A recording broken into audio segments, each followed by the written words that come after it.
Everyone has something in their life that can be a stressor, but some people deal with their situations in more positive ways in order to take control.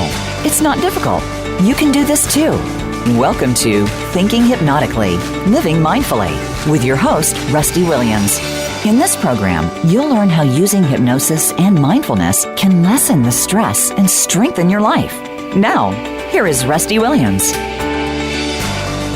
Well, good morning, everybody. Welcome to this latest and greatest, I promise you that we have a very special guest this morning, episode of Thinking Hypnotically, Living Mindfully. I want to start off again, my life's an open book, and I promised you that I would keep it that way. If you remember last week, I said I was flying solo, and there was a couple things that could have really caused me angst. One was my wife was in the hospital. I'm thrilled to share with you that she's home now and getting better, getting healthier, getting stronger every day. And I told you I was flying solo last week because I screwed up with scheduling, and the guest that I originally had scheduled was actually scheduled for this morning, and I'm thrilled because that guest is going to be with us here today. So I have two great reasons to be thrilled this week, and I hope you can find reasons yourself to be thrilled this week. But there's always a caveat, isn't there? So here goes. Open book, right? Today, I don't eat anything solid because tomorrow morning, bright and early, is that wonderful experience of getting a colonoscopy. Yay me, right?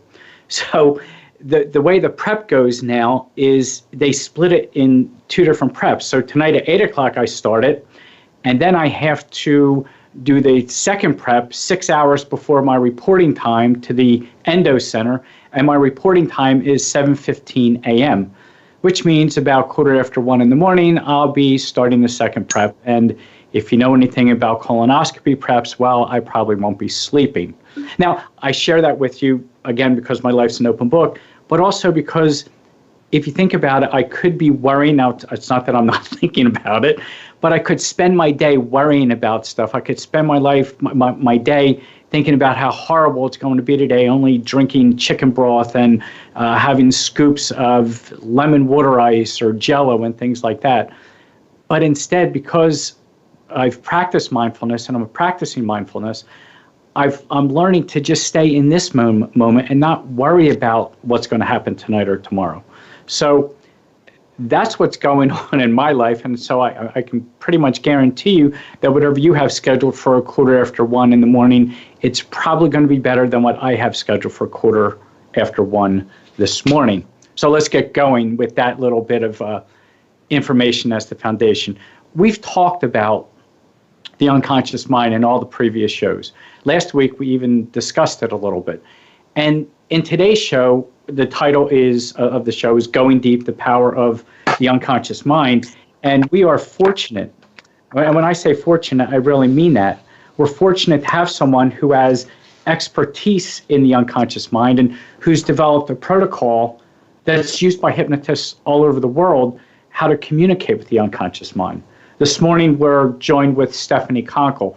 Stephanie is an award-winning clinical hypnotherapist who has spent more than 12 years working with clients on a daily basis. She is a client-centered hypnotherapy instructor where she teaches and mentors hypnosis students in advanced therapeutic techniques. And Stephanie is widely known for creating the highly successful profound somnambulism protocol, like I said, that's used by hypnotists all around the world. Stephanie, welcome to the show. Thank you so much, Rusty. I really appreciate you having me on. And oh joy, colonoscopy. Yeah, so maybe before the show ends, you can give me some tips on how I can get through this with my unconscious mind working differently than my conscious mind, right? Absolutely. But for I had a bowel resection. I had major surgery a year ago where a foot of my colon was removed along with my rectum, right? Oh, goodness. Yeah, so the colonoscopies aren't new to me. It's just this prep is a different kind of prep. So I'm kind of thinking, okay, someone maybe a little sadistic-minded might have come up with this. So we'll get one in the morning. Because you know what happens once you take that prep, you're not going to sleep. So, well, thank you. But maybe you can give me hints. Maybe you can put on your thinking cap for the next 45 minutes. We'll bring you to your happy, safe place. I appreciate that. Now, we've talked, Stephanie, just to bring you up to speed. Last week I talked a little bit about how there's conflict when the conscious mind and the unconscious minds aren't in sync with each other. For example, I used, I think, the example when someone wants to quit smoking, but they see themselves as a smoker. The unconscious mind says, I'm a smoker. The conscious mind, trying to use willpower, tries to get them to stop smoking, but the unconscious mind says, no, you're a smoker, and they have difficulty with it. So let's start off with just that as the premise. Maybe you can explain what your profound somnambulism protocol is and how it came about, how you developed it. I was introduced to it very briefly. I think it was 3 years ago now. There was the virtual Hypnosis conference, and I believe you shared a 45-minute spot on that, if I'm not mistaken. Okay, so on the virtual conference, right? So that actually was not my famous protocol. That was just if you're doing regular hypnotic techniques, this is how to help people become more somnambulistic as you. Well, I loved it, and I downloaded it. Oh, well, thank you. I appreciate that. So what is this for our listeners who are, we're just everyday average people with no idea. What is this idea? I know. I'm trying to figure out where to actually start, depending on your listener base, because, first, what is hypnosis to begin with? And that's just could be a whole, 2 hours right there. Right. Exactly.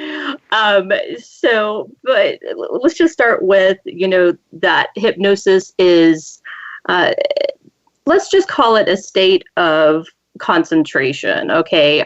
Trance. So we go into trance really all day, every day. Anytime you're driving and, you get so lost in thought that you miss your exit, you're actually in a deep state of trance. Anytime you're, watching the television but you get so absorbed into the story, you don't hear the phone ringing. You're in a state of hypnosis, right? You're actually in a state of trance. Right. So the hypnosis is more of the programming that happens within the trance state. So we need to get to a nice little trance state just to have like this programming from the outside world take. Okay.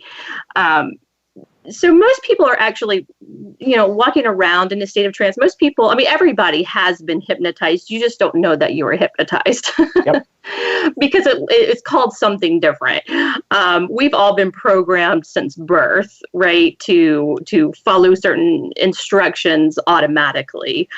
We even program ourselves. So the first time you learned how to ride a bike, when you were first learning, it did not fall into your subconscious muscle memory, right? You were just using willpower to try to ride that bike. But once you started feeling how balance is supposed to feel and visualizing yourself, becoming more confident, you're able to program in how to ride a bike. So now you have a programming how to ride a bike in your subconscious programming. So now anytime you get on a bike, you can ride a bike, right? Sure. Even driving a car, I just got a brand new car, not even a month ago. And you should have seen me try to drive this thing for the first week because, just the little gears and stuff were, just the little gadgets on the dashboard, and the turn signal was different. The windshield wiper thing was in a different location. And it was kind of, disorienting because I had driven my other car for, well over 8 years. So now having to drive a new car, my subconscious had to learn. Okay. Sure. So that's sort of just this natural programming that we do all of the time. So we're hypnotized all day, every day. And what a hypnotist will do is they will go in and they will override the negative programming that also gets programmed in. Right. Oh, yeah. And we'll put in new, more constructive programming, healthier programming that will override the negative programming. So that's just sort of basically what's going on in a nutshell. Now, when we're talking about somnambulism and then also profound somnambulism, or when we're talking about full body catalepsy, we're talking about hypnotic phenomenon. Now, this is what most people think that hypnosis is. They think that it's what they see in the movies or in cartoons, right? That the hypnotist has full control over the subject and it's mind control. So it's not mind control. It just looks bizarre. Right. You know, if you see somebody completely cataleptic, if you see somebody who is following out these set of commands, but it looks like they're not consciously there, right? Like a stage hypnosis show. Exactly, like a stage hypnosis show. The people the volunteers are in a state of somnambulism. And when we get somnambulism, we get what's called hypnotic phenomena, where you can experience like hallucinations, positive hallucinations where you're seeing things that aren't there, or negative hallucinations where something is right in front of you, but you're not seeing it. So there's just all kinds of wonderful things that we could do. Just, completely get rid of all pain so you can experience analgesia, anesthesia, like I said, rigidity, catalepsy, all kinds of very interesting and strange things happen when you reach somnambulism. All right.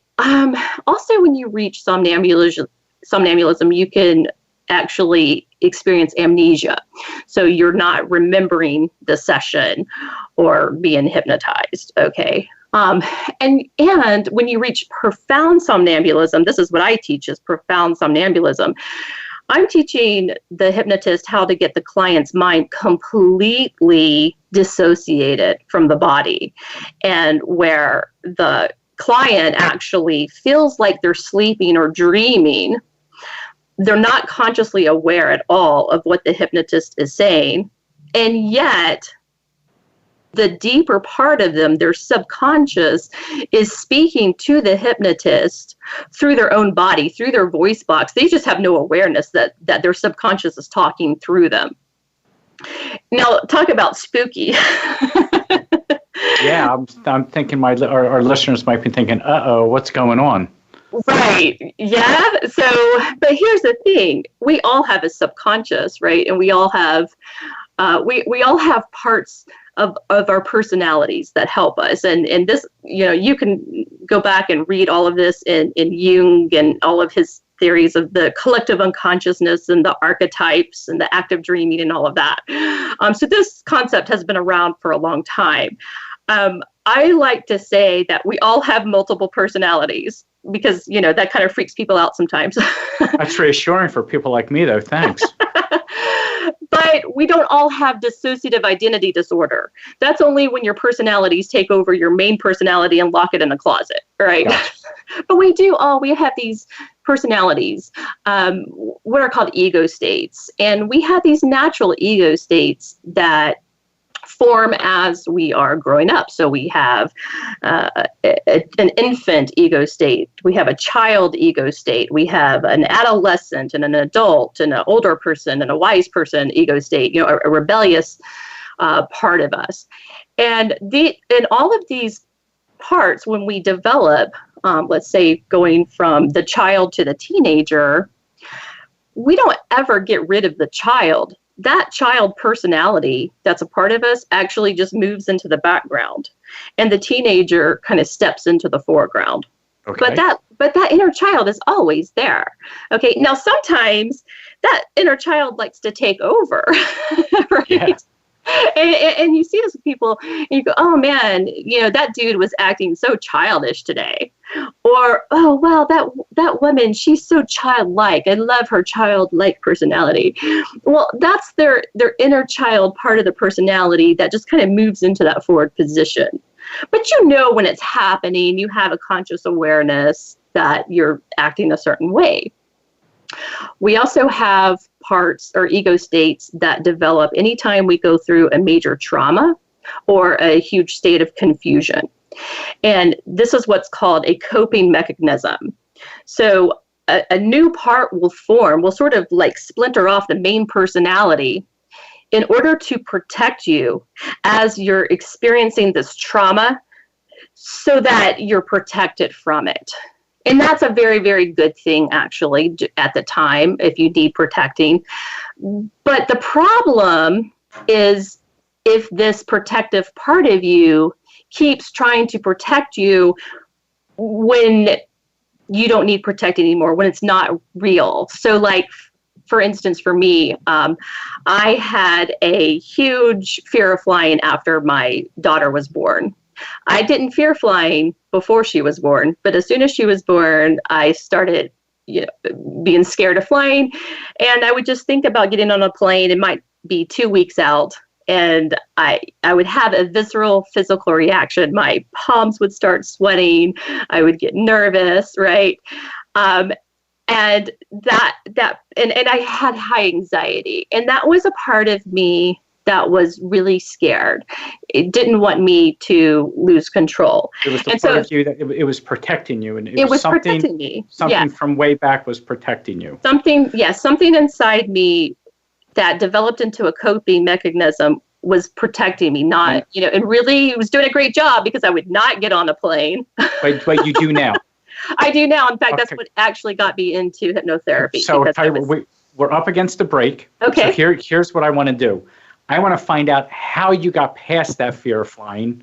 Sure. When we come back, maybe you can share that, and then share how you use your protocol. Now that we understand that the subconscious mind, I use interchangeably unconscious, subconscious, and how you help your clients make the change because of the profound effect it had on you. Sounds great. All right. We'll catch up with Stephanie right on the other side of this break.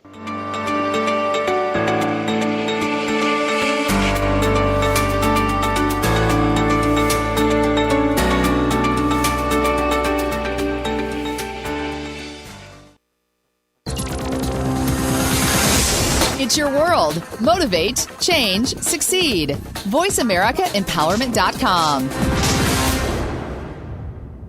The Voice America Live Events channel is here now to showcase your corporate, individual, or organization's live event. Visit voiceamerica.com/live events to see all of our past live events and find out more. Whether it's a multi-day conference, special speaker, or single-day event, we've got everything to make your event a success. We can do a few hours or a few days. For more information about taking your event to the next level, call Jeff Spinard at 480-294-6417 or email info@voiceamerica.com. Again, that's Jeff Spinard at 480-294-6417 or send us an email to info@voiceamerica.com. Voice America is where you are and where you want to be. Join us around the globe as we broadcast live from some of the most interesting events available. Don't forget to view all our live events, including on-demand access to past events that you may have missed by visiting voiceamerica.com/live events.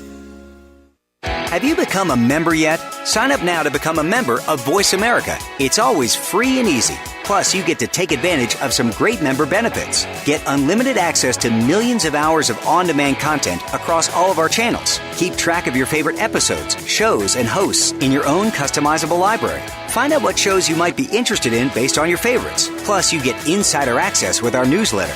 Membership gives you more. Sign up at voiceamerica.com and click register at the top right. Success starts here. VoiceAmericaEmpowerment.com. It's your world.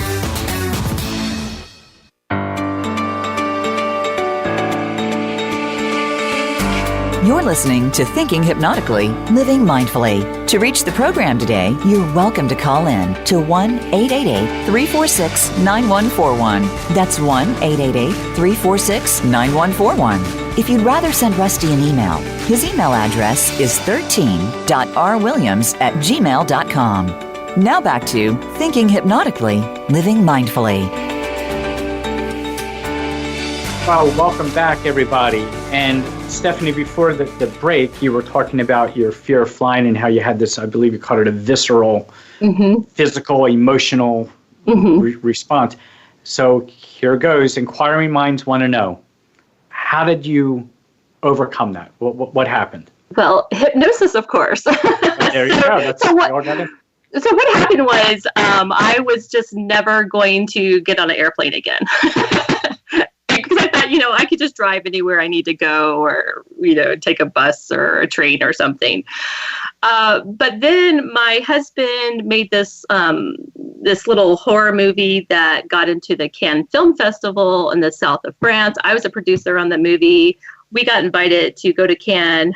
And it was an opportunity for me to walk the red carpet. and at the Cannes Film Festival, that's a huge film festival. A lot of celebrities are there. And it's like, am I going to like miss out on one of the best opportunities I'll probably ever get in my life? Like this, I don't even know if this will happen again, or, based on my fear, or I had to figure out what I needed to do to overcome that. I was like, no, I'm going to get on the plane. I'm going to go, but I need help. I knew that this fear was psychological because I had flown comfortably for, years and years and years. And I knew that it was, I don't know, I didn't know what happened, but I knew that once the baby was born, that's when I developed this huge fear of flying. And so, like most people do, as a last resort, I sought out hypnosis. And it took about 3 sessions for me, but I finally could get on a plane and, fly very comfortably. And I'm a very comfortable and confident flyer to this day. In fact, I even look forward to flying. I enjoy it. It's almost an out-of-body experience for me. I look forward to going on, the next plane ride. Yeah. So what was it? Did the hypnotist go back and find out what the fear was, or was it just a rapid technique that, you rewound it and you think differently about it? So there was different processes with this because it wasn't the same hypnotist for all 3 of the sessions. I did some work with collapsing anchors. I did some. I think what really clinched it for me was that I went to a hypnotist who was also an airplane pilot. Wow, there you go. And so he was just really able to just tell me what I needed to know, because I'm a very logical person too. So I needed to know statistics. And he was sort of able to incorporate that into the hypnosis as well. And I think that's what finally clinched it for me. Safest way to travel, right? Right. And he's like, I know that it's the safest way to travel. And I knew that mentally, that logically, but yet you still fear. And why you fear it is because you're having these mental images of, the plane going down, or of you being out of control, or for some people, it's that they're in an enclosed environment for such a long time, right? Or they're germaphobes or whatever. There could be so many reasons to have a fear of flying. But for me, it was really like the plane going down. I would imagine with that as a background and you understanding that the logical thinking part of the mind is saying, no, come on, this is the safest way to fly. I know.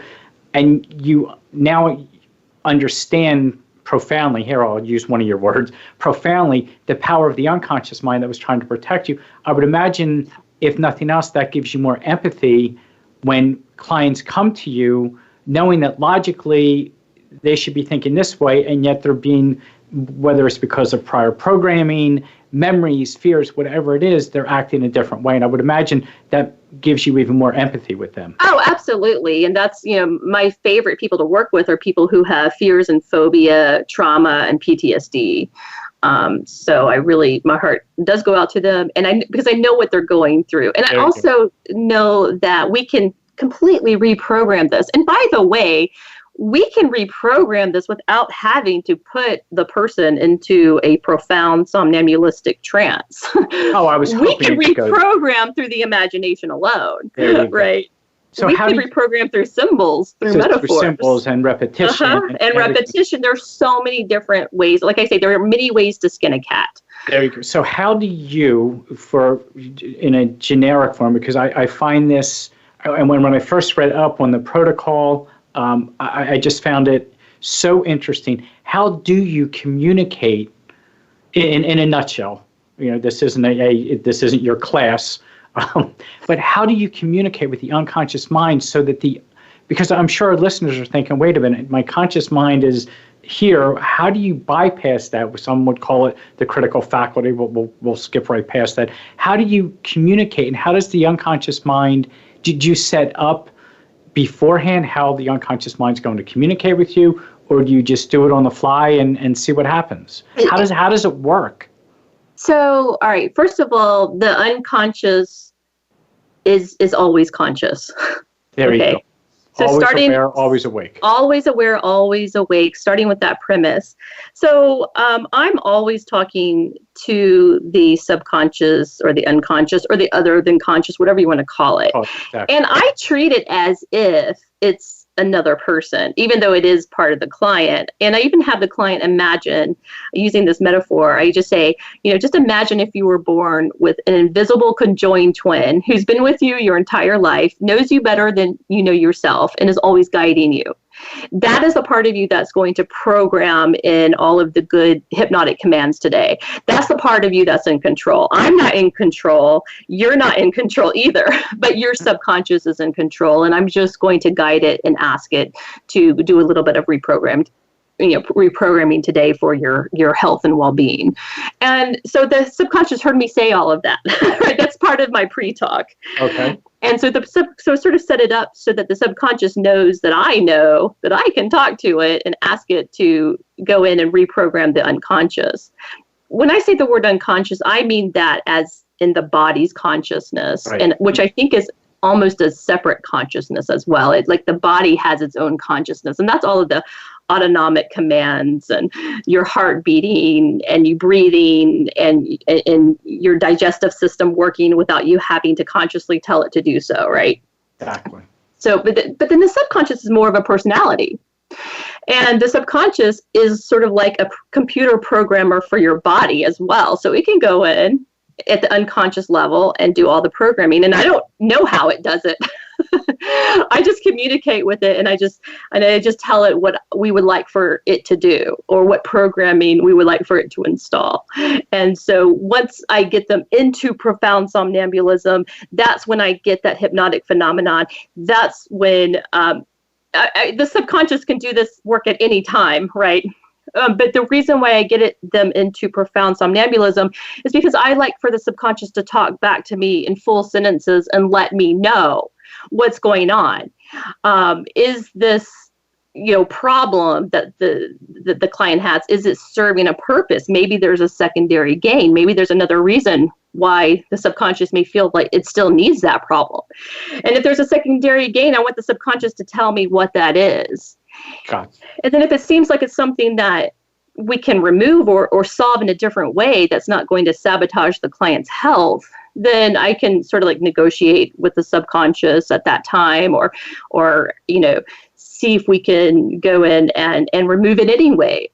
So I just like getting the verbal feedback from the subconscious. Now you can get what's called ideomotor responses, which is feedback through, say, like the client's fingers, like digital responses, like a yes or no.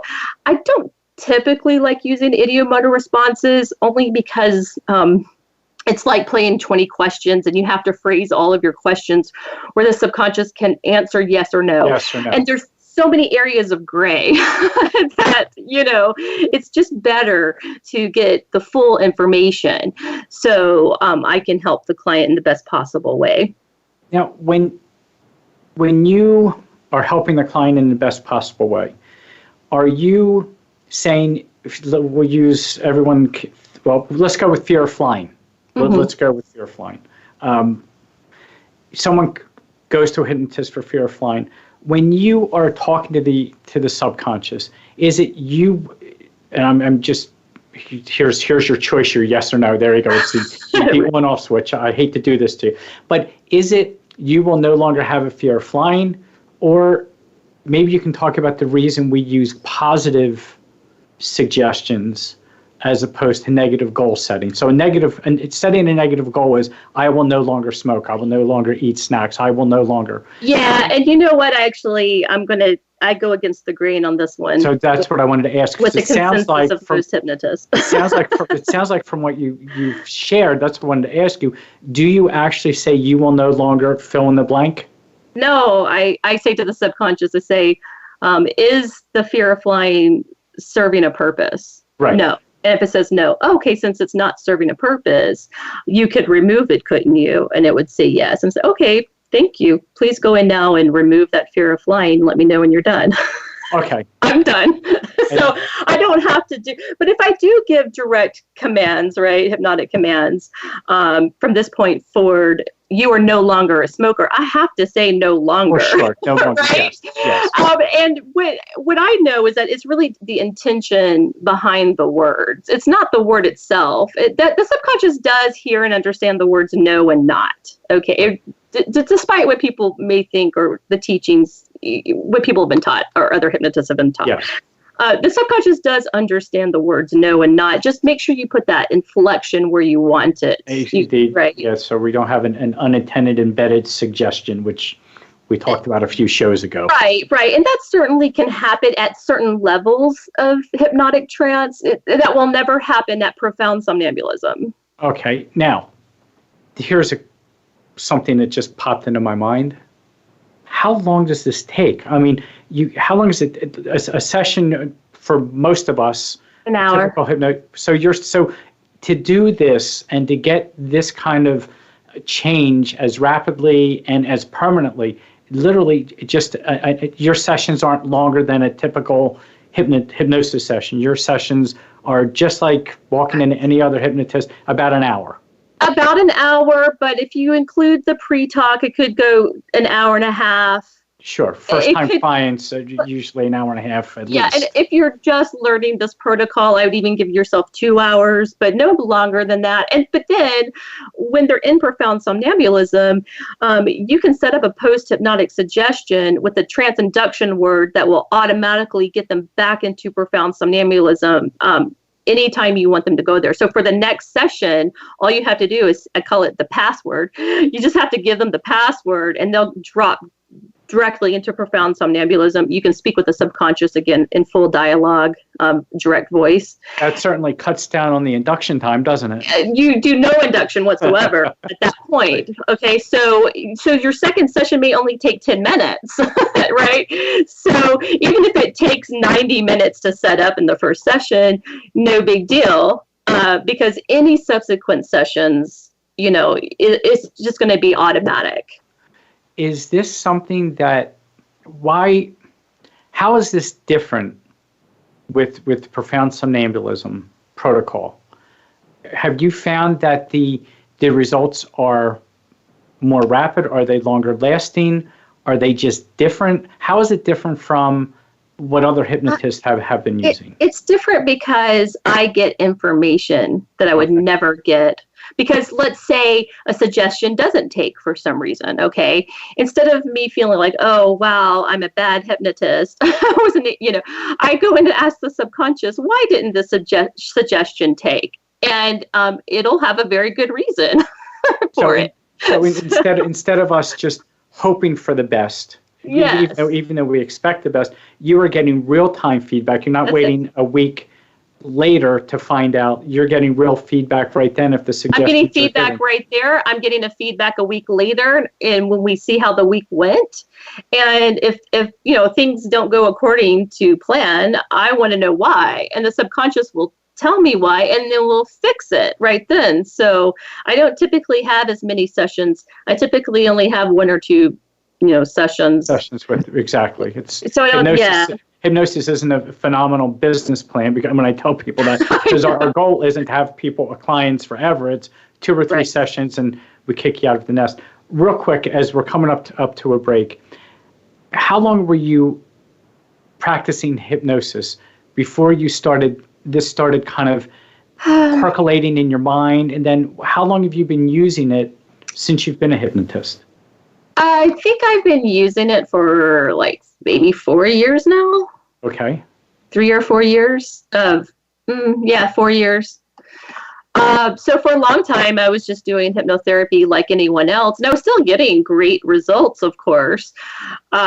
And also, I don't use profound somnambulism for every single client. There are some issues that I don't need to get all of this information. I can just do some simple NLP techniques with them and get results. And for our listeners, NLP is neuro-linguistic programming, and that would be a whole nother. Or waking hypnosis, or imagination work, or there's like I said, there's so many ways to skin a cat. But for certain issues, I do, especially like maybe trauma, I do want to speak to the subconscious, and like in those cases of trauma, I want to make sure that the client does experience amnesia, because I don't want them to have to remember anything that was uncomfortable to them. Sure, and especially with PTSD and like you said, trauma. Right. So when we come back, maybe we can end the show with you and I you discuss, I'll listen, how's that? About how our listeners, what they can do. You talked about waking hypnosis, some things they can do, whether in between sessions for a hypnotist, between hypnosis sessions, or without having to go to a hypnotist, but things they can do on their own to communicate with the unconscious mind and get the unconscious mind going in the right direction and out of that protection mode all the time and that kind of stuff, if that's okay with you. Absolutely. I'm excited to talk about that. And so we have about 1 or 2 minutes because this commercial break is going to be about 1 or 2 minutes. And when we come back, we'll be talking with Stephanie about that. We'll be back in just a minute.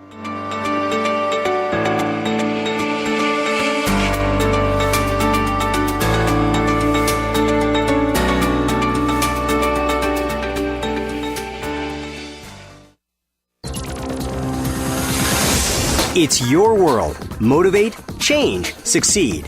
VoiceAmericaEmpowerment.com.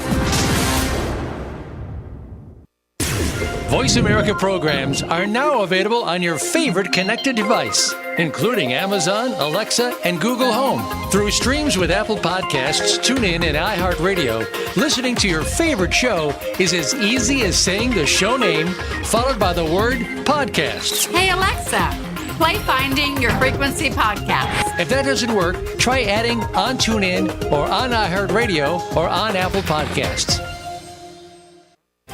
Tune in to the Voice America Variety channel on the Voice America Talk Radio Network. Voice America Variety broadcasts a diverse array of topics, reaching a global community. Our experts come from all walks of life, and the topics they discuss are everything from current events, arts and entertainment, leadership, parenting, relationships, self-improvement, career advice, and a variety of other topics. Check us out today. You're sure to find something of interest. Voice America Variety. Talk on today's hot topics. If you think you've seen online TV before, let us surprise you. VoiceAmerica.tv is online now. The leader in live internet talk radio has done it again. Multiple channels, a state-of-the-art viewing experience, live and on-demand programs streaming 24 hours a day. It's exactly what you want, when you want it. VoiceAmerica.tv. From health and wellness to business, sports, and everything in between. Discover our new world. Visit VoiceAmerica.tv now and experience the future of online television. VoiceAmerica.tv. We're on Facebook along with some of the greatest minds of the world, and that includes you. Visit us on Facebook at Voice America Empowerment.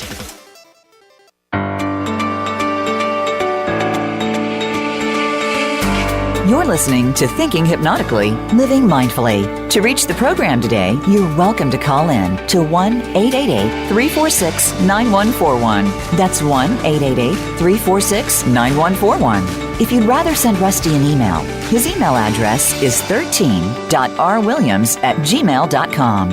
Now back to Thinking Hypnotically, Living Mindfully. Well, welcome back, everybody. And before we went to break, I encouraged Stephanie, I threatened her, to share with us, for the last 45 minutes or so, we've been talking about this profound somnambulism, how it works, that the way Stephanie has developed this protocol that is literally used by hypnotists all over the world.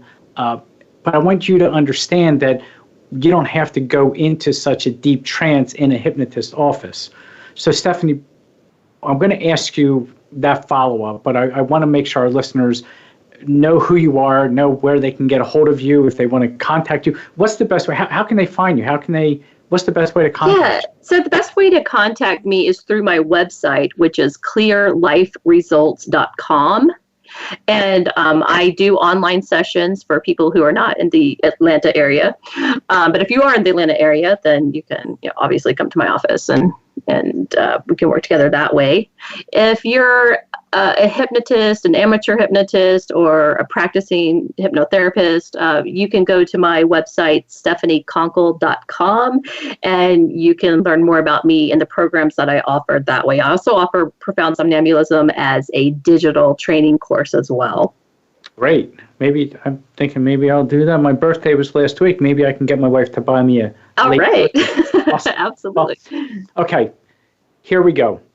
In the next 10 minutes or so, let's talk about how our listeners, how anyone can use the power of the unconscious mind, power of the subconscious, the other than conscious mind, to use that to their benefit without sitting in a hypnotist office. What do you give your clients homework? Do you encourage them to use their imagination, to use their creativity? What can we do either in the interim between sessions, or what can people do to unleash that power, use that power of the subconscious mind in a positive way? Right. So here's the thing. The subconscious is always talking to us. Okay. It's always communicating with us. But the best thing that we could do without being in a deep hypnotic trance is to use visualization. And actually, I believe it was because I kept visualizing a plane going down in my mind. I just did it over and over and over again that it just created this, neural pathway in my brain, and it just sort of programmed that in. But see, we can do the opposite. We can control our thoughts. So we can, imagine, visualize yourself the way you want to be. Remember how I said I had a visceral response, a physical reaction? Well, the same thing can happen when you're thinking positive thoughts, because, the brain really doesn't know the difference between what's real and what's imaginary, especially when you put lots of thought and emotion and visualization behind it. Okay.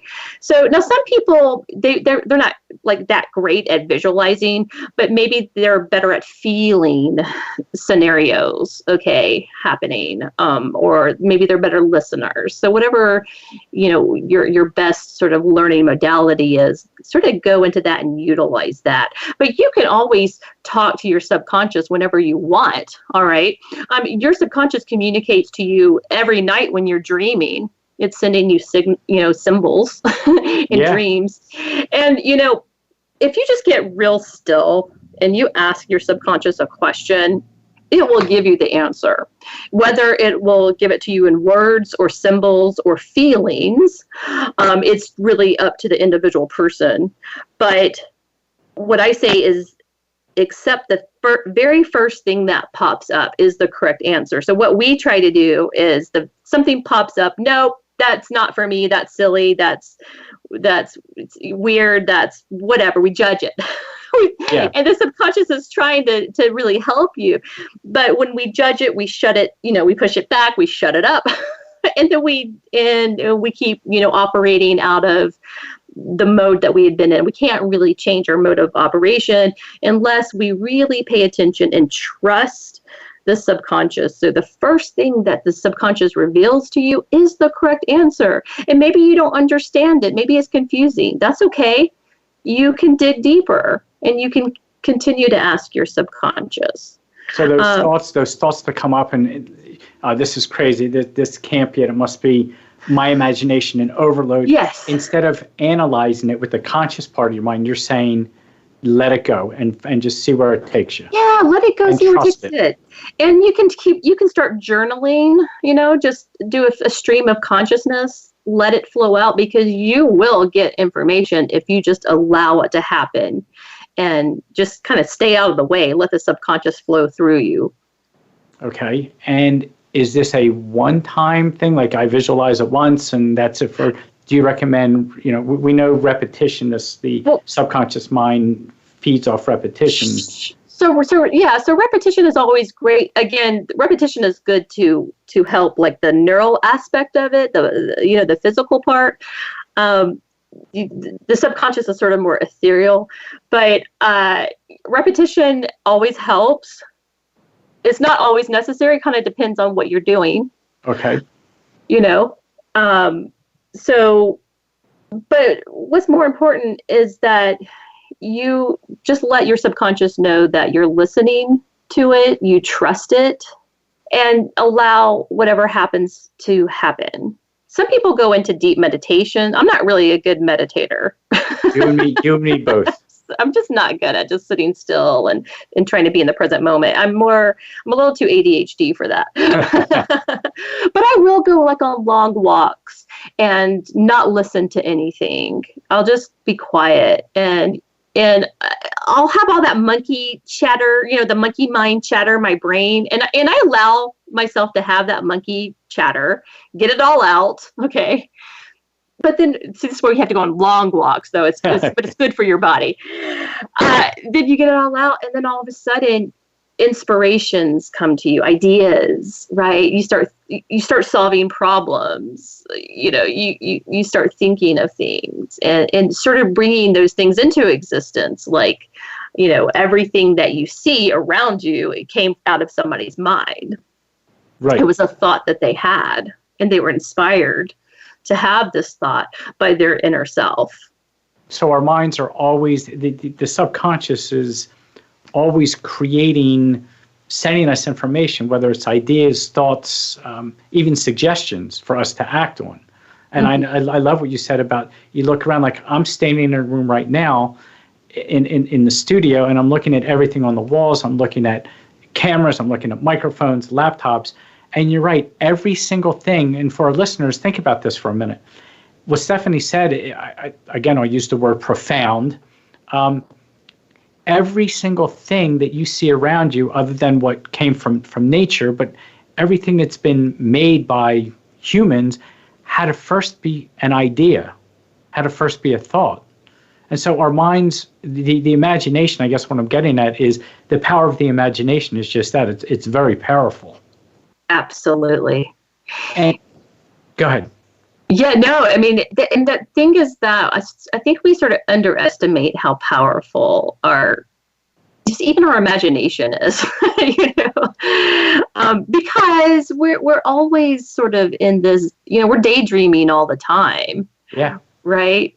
But that place has so much power. I used to get notes written to my parents from my teachers when I was in school saying this child daydreams too much. She needs to be paying attention to her work. Yet I would still make really good grades.